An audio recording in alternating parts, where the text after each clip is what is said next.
이 그림 어디서 났는지 알아요? 어디서 났어요? 구글 컬처, 아트앤컬처. 야, 이거 대박이야. 그 여러분들도 나중에 시간 여유 있으면 구글 아트앤컬처를 한번 다운받아 보세요. 앱으로 다운받을 수도 있고요. 웹으로 접속할 수도 있습니다. 여기 들어가면 전 세계 유명한 그림이 다 있어. 모나리자라고 검색을 했는데 야 진짜 대박이라니까. 엄청나네. 온라인 전시회. 그리고 화질도 되게 좋아. 그러니까 가까이서 보니까 더 그렇게 딱 그게 느껴져요. 설명도 해줘. 그림에 대해서. 와우.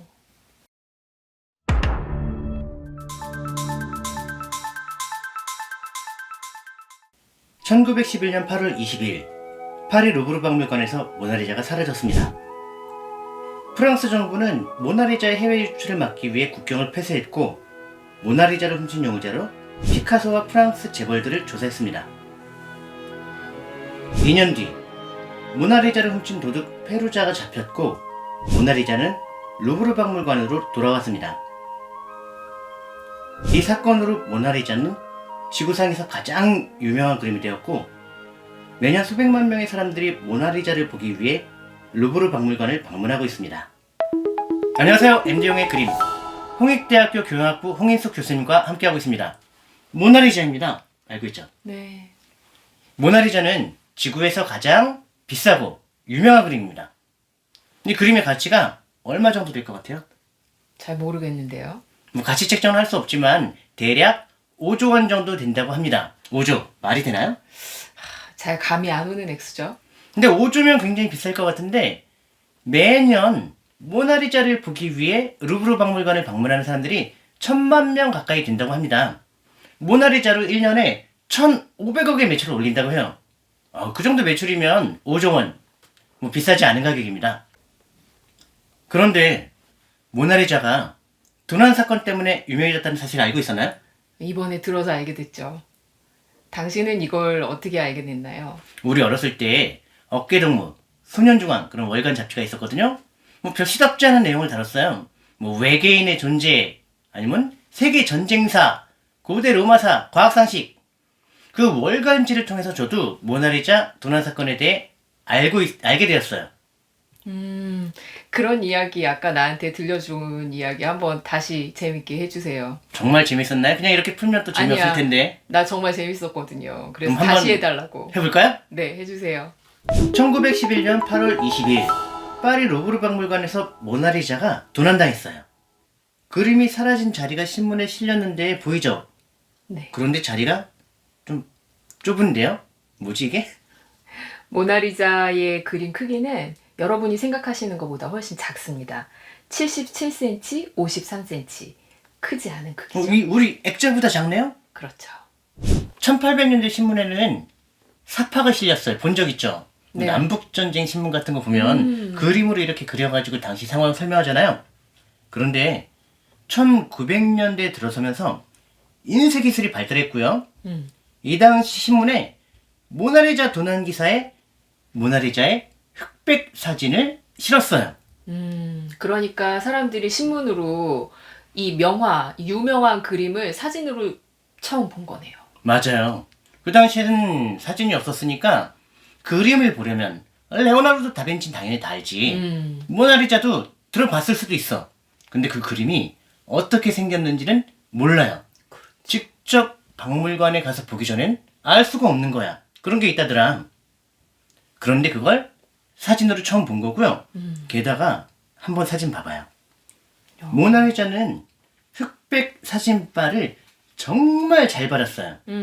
신비로운 미소도 이때 나온 말이고 어쨌든 프랑스 국민들이 막 모나리자 찾아내라고 하니까 프랑스 정부가 오버질을 해.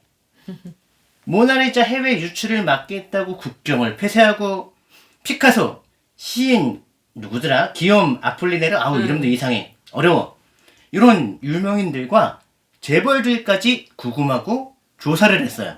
거기서 뜬금없이 피카소가 등장하네요. 피카소가 예전에 훔친 그림을 산 전력이 있었어요. 피카소 그 당시에 돈이 엄청 많았거든요. 돈이 많으니까 용의선상에 오른 거예요. 그런데 그때 용의선상에 오른 사람들은 모두 무혐의로 풀려났어요. 그래서 점점 더 이 모나리자는 유명해지고 얘 때문에 피카소가 잡혀갔는데. 정말 유명한 그림이 되었는데요. 이렇게 잃어버려졌던 그림이 돌아온 것은 2년 뒤였다고 하죠. 예. 네, 그 루브르에서 일하던 이태리 출신의 직원 페루자라는 페루자. 사람이 훔쳐갔던 걸로 판명이 났고요. 이 사람이 잡히고 나서야 이제 모나리자가 그 프랑스 국민들의 성원을 받으면서 다시 박물관으로 돌아왔고, 근데 이 도둑이 법정에서 그렇게 증언을 했다면서요. 자기가 프랑스에 뺏긴 이태리 국보를 찾아온 거라고요. 그죠? 그래서 자기가 이태리 가서 되게 영웅 행세도 했다고 하는데요. 아유, 영웅 무슨. 이 모나리자 같은 그림은 피카소가 아니지. 레오나르도 다빈치가 프랑스 왕, 그 당시 프랑스와 1세에게 팔기 위해 직접 자기 손으로 들고 프랑스 궁전으로 찾아갔어요. 비싼 값에 파는데 성공을 했습니다. 그런데 이태리 사람들이 이런 프랑스의 악감정을 가지고 있는 건 예전에 나폴레옹이란 황제죠. 알죠? 나폴레옹. 나폴레옹이 황제가 되기 전에 이태리를 정복을 했는데 전쟁에 이겼죠. 근데 그 당시에는 전쟁에 이기면 패전국에게 배상금을 요구했어요. 내가 전쟁에 쓴 비용을 다 물어내라. 아니, 지금 보면 말도 안 되지. 그렇지. 근데 그 당시엔 그게 당연히 생각됐고, 이태리는 전쟁 배상금을 자기네들이 가지고 있는 그림이라든지 예술 작품 이런 걸로 지불을 했어요. 그때 나폴레옹이 진짜 탈탈탈 털어가지고 프랑스로 다 가져갔대요. 그래서 루브르 박물관에는 이태리 예술 작품이 엄청나게 많습니다. 그러니까 이태리 사람들은 프랑스가 훔쳐갔다고 생각할 수가 있어요. 그럴 수 그런데 있겠어요. 모나리자는 아닙니다. 네, 다빈치가 비싸게 팔았습니다. 직접 가서요. 직접. 이제 루블 박물관으로 돌아온 모나리자는 지금 보시는 것처럼 이렇게 최고의 자리에 단독으로 전시가 되고 있고요. 심지어 방탄유리로 보호까지 받고 있습니다. 이 그림을 보려고 매년 박물관에 찾아오는 사람들이 1,000만 명 가까이 되죠. 사진을 보니 자리가 진짜 좋아요. 명당이죠. 네. 우아하죠. 그러나 현실은 지옥이에요. 아, 이거 너무 웃겨요. 그 루브르 박물관 가면 사람들의 떠밀려 다니면서 운이 좋으면 5초간 모나리자를 볼 수 있다고 합니다. 우와. 대형 박물관도 이 정도는 아니었는데 여기 사람들 몰려있는 거 보면 막 이렇게 손을 위로 올려가지고 어떻게든 한번 찍어보려고 핸드폰으로. 너무 웃겨요. 우리 만리장성 갔을 때 사람들이 떠밀려 달린다는 게 그때 처음 알았죠. 네. 중간에 나가고 싶은데 길이 없어. 근데 전 세계적인 유적지는 다 그래요. 베르사유 궁전, 와 거긴 숨도 못 쉰대. 자유여신상 꼭대기 올라가려면 6시간 줄 서야 된대. 정말 안 하고 싶은데요.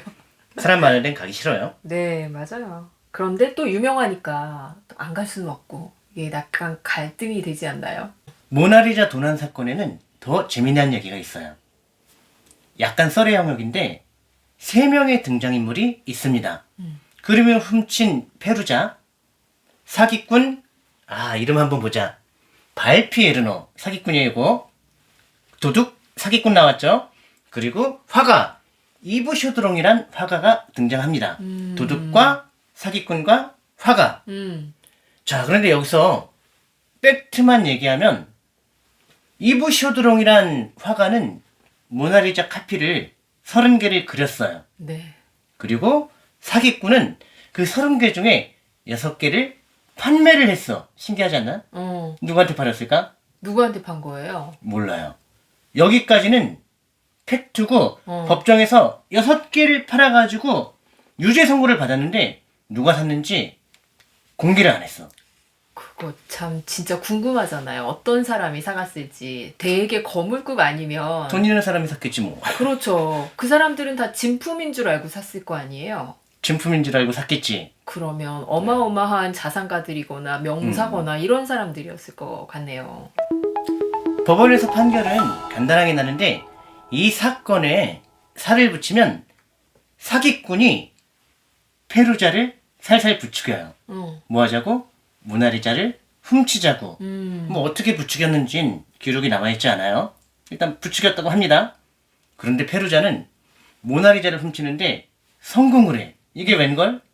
성공한 다음에 사기꾼이 도둑한테 모나리자를 빌려요. 빌려요. 왜 빌렸을까? 왜 빌려요? 모나리자를 빌려가지고 이브 슈드롱이란 화가한테 찾아가요. 아, 이거 카피하자. 왜냐면 당신은 뭐 칼라 사진이 없죠? 사진이 없어. 모나리자를 카피하려면 모나리자 진품이 필요해요. 그래요. 왜냐면 아니면 루브르 박물관 가가지고 이렇게 펼쳐놓고 카피할 수는 없지. 없지. 없지. 말도 안 되지. 그래서 이걸 카피하려면 진품이 필요했습니다. 그래서 도둑한테 진품을 빌려서 카피를 만들었고 진품은 어떻게 했을까요? 진품 어떻게 했나요? 페루자한테 줬어. 사기꾼이 너무 순진한 거 아니에요? 왜 줬는지 모르겠는데 사기꾼의 목표는 모나리자가 아니야. 아, 이제 30개를 만들었잖아. 이 만든 다음부터 또 온갖 유럽 전 세계 신문에 모나리자가 도난당했다고 증명해줬잖아요. 네. 야, 이 사람은 이제 뭔가 들고 다녔대. 아마 내 생각에는 이렇게 모나리자 옆에서 딱 찍은 사진. 그 당시에 사진 있었어요? 흑백 사진? 사진 같은 걸 딱 찍고 뭐 날짜 같은 거 신문 네. 딱 날짜 증명 인증이지. 재밌네. 진품 인증 딱 사진 찍고 유럽에 누구한테 찾아갔는지 모르겠지만 살만한 사람들.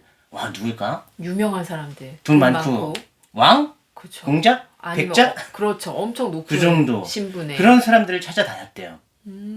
그래서 30장을 만들었는데 그 중에 6장을 판매하는데 성공합니다. 대박인데요.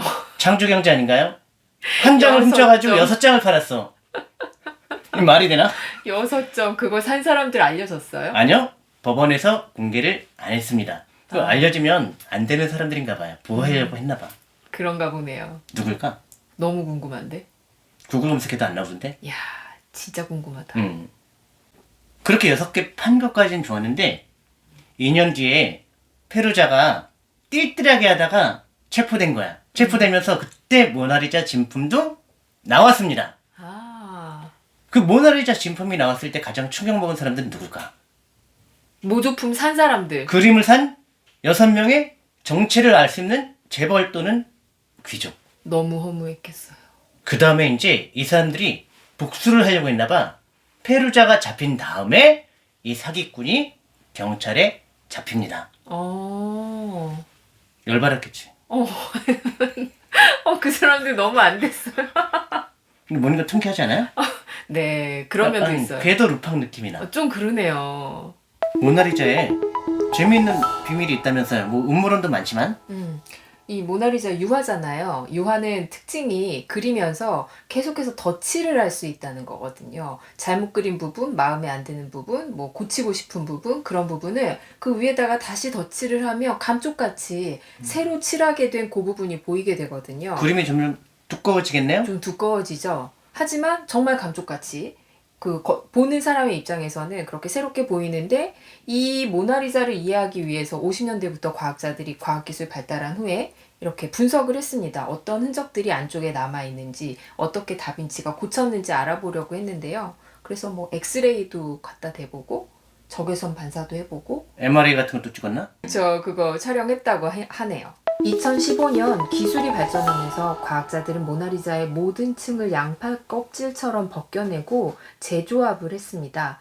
보시는 것처럼 그래서 전혀 새로운 그림을 찾아냈는데요. 이것 때문에 논란이 많았습니다. 숨겨진 그림을 발견한 프랑스 과학자 파스칼 코트는 그녀는 오늘날 모나리자와 완전히 다릅니다. 이 사람은 같은 여자가 아닙니다. 라고 주장을 했고 미술사학자들은 그 주장을 일축하고 두 여인이 동일 인물이라고 추정하고 있습니다. 아니, 이 그림을 한꺼풀 벗겨내면 이런 그림이 나오는 거예요? 너무 다른데? 좀 다른데요? 비슷하면서도 다른데? 내가 보기엔 사람은 같은 사람 같은데 이 그림을 뭐 10년 동안 그렸나? 그동안 늙은 게 아닌가? 그렇게 보이기도 하고요. 이쪽 그림이 확실히 좀 더 여성스럽고 예쁜 느낌이 있어요. 아, 그럼 그림이 한 장 사면 2개 주는 거네요? 그러네요. 오, 예뻐. 뭔가 살짝 달라졌는데 예뻐요. 이 그림은 젊은 모나리자라고 하는데요. 느낌이 어때요? 그 원본 모나리자하고 비교해 봤을 때 좀 젊어 보이고요. 약간 블랙핑크 제니 같아요. 블랙핑크, 아, 맞다. 닮았죠? 요거는 한때 모나리자 짝 퉁, 카피라고 당연히 생각됐어요. 이 그림은 이제 여러 가지 경로를 거쳐서 영국에서 미국까지 갔고 헨리 퓰리처라는 사람이 이 그림을 구입했다고 합니다. 그렇구나. 근데 그림을 구입하고 이제 조사를 해요. 첫 번째, 다빈치가 그렸는지 안 그렸는지는 증거가 없습니다. 근데 너무 다빈치 풍이잖아. 그래서 여기 이제 안료, 물감 재료들을 분석을 해요. 그랬더니 다빈치 시대에 다빈치가 사용하던 것과 거의 비슷한 재료들이 나왔어요. 그리고 뭐 시대도 분석하잖아요. 다빈치 시대가 맞는 걸로 또 결과가 나왔어. 이틀이 맞는 걸로. 그리고 이제 막 또 조사를 해보니까 그 당시 다빈치가 그림을 그릴 때 가끔은 2번씩 그림을 그렸다는 기록도 있다고 합니다. 물론 모나리자를 2번 그렸다는 기록은 없고요. 그러니까 이제 어떻게 되겠어? 어떤 논란? 진위 논란이 나오는 거겠죠? 이 그림이 진품이냐 아니냐? 그렇죠. 자, 근데 이제 거의 뭐 합리적으로 생각해 보면 진품일 수도 있겠다라는 쪽으로 흘러가고 있습니다. 근데 아까 봤던 모나리자보다 느낌이 어때요? 훨씬 근데 이게 난 정말 더 매력적인 것 같아요. 나도 이게 더 매력적이야. 그러니까 이걸 싫어하는 사람은 누구겠어? 단체. 루블 박물관. 와 프랑스. 모나리자. 루브르의 모나리자라고 해요 요새는 그걸 아예. 네. 모나리자를 가지고 있는 루브르와 프랑스는 이 그림이 다빈치의 진품이 아닌 게 되도록 계속 로비를 하고 있어요. 그 반대로. 왜 그런 거지? 왜냐면 이게 진품으로 딱 판정이 되는 순간 그 루브르의 모나리자의 가치가 반토막이 나요. 두 개가 있잖아. 근데 더 매력적이야. 그리고 이제 그 반대. 이 그림을 가지고 있는 사람이 아니에요. 먼저 이게 진품이 될 것 같으니까 이때부터 자본주의 파워를 보여줍니다. 네. 자, 그거 알아요? 청나라 채권도 돈 주고 막 거래돼. 이베이 보면. 북한 채권도 거래돼요. 왜냐? 나중에 오를 수도 있으니까. 그래가지고 이 그림의 주인이 아까 헨리 퓰리처, 그 사람이 이 그림을 증권화 시켜가지고 팔아요. 지분을 팔아. 대단하다. 그래가지고 이 그림의 증권을 산 사람들의 모임을 모나리자 컨소시엄이라고 부릅니다. 이 사람들은 뭘 보고 투자를 한 거야? 야, 자본주의 대단하다니까. 그림을 증권화 시켜가지고 팔다니. 그러네요. 지분을 가지고 있고. 모나리자 컨소시엄 말 멋있는 것 같아요. 뭘 바라는 거냐면 언젠가 진품으로 판명이 날 수도 있겠다. 혹시 알아? 어떤 옛날에 다빈치가 썼던 메모 한 장 발견했는데 나 2장을 그렸다. 그럼 대박인 거야. 그때부터는 증거 나오면 로또예요. 로또. 그쵸. 근데 그거를 지금도 살 수 있는지 모르겠네요. 증권을. 살 수 있으면 우리도 하나 사볼까요? 왜냐하면 정말 되게 매력적이기도 하고 다빈치 풍이에요. 근데 공개적으로 팔질 않고 어떤 폐쇄적으로 판매를 했다고 해요. 그리고 그 증권을 그 컨소시엄에 어떤 사람들이 있는지도 사실은 공개가 안 됩니다. 누가 샀을까? 너무 궁금한데. 난 그림을 그렇게 지분으로 만들어가지고 판다는 게 더 신기해. 맞아. 역시 자본주의 상상력은 무한해. 모나리자 컨소시엄이라는 말이 근데 왠지 그 속에 좀 끼어 들어가고 싶은 마음이 우리 생기게 그거 좀 만드는. 택도 없어. 우리 같은 사람은 안 되나요? 그 우리나라에도 어떤 그림이 진품 논쟁이 있지 않았나요? 그 청경자화백 얘기하는 것 같은데? 맞아. 근데 내가 그때 말이 안 된다고 느낀 게 그림을 그린 화가가 이 그림은 내가 그린 그림이 아니다라고 했는데 법정에서 판사가 이 그림은 천경자 그림이 맞다라고 판결을 해버렸어. 이게 말이 되나? 본인이 아니라잖아. 맞아요. 근데 왜 판사가 그 사람께 맞대? 그리고 그게 왜 맞는 거야? 그래서 청경자화백이 사실은 한국에서의 모든 연을 다 끊고 싶어하고 우리 삶의 의욕을 다 잃어버리고 은두생활을 그게 했잖아요. 자본주의 때문에 그렇지. 누군가는 어떤 집단이 진품인 줄 알고 그 그림을 구입을 했는데 물을 수가 없는 거야. 이건 도저히. 그러면 어떻게라도 이걸 진품으로 만들어야 돼. 자본주의 무섭습니다. MD형의 그림. 지구에서 가장 비싸고 유명한 모나리자. 이 상징적인 그림에 숨겨져 있던 이야기를 다뤄봤습니다. 어땠나요? 저는 모나리자 그렇게 관심 없는 그림이었는데 사실 오늘 이야기 듣다 보니까 좀 매력 있다고 생각했어요. 저는 매력보다는 자본주의의 파워에 대해 새삼 다시 느끼게 되었어요. 앞으로 이런 소소한 얘기를 많이 준비해 보도록 하겠습니다. 오늘도 시청해 주셔서 감사합니다.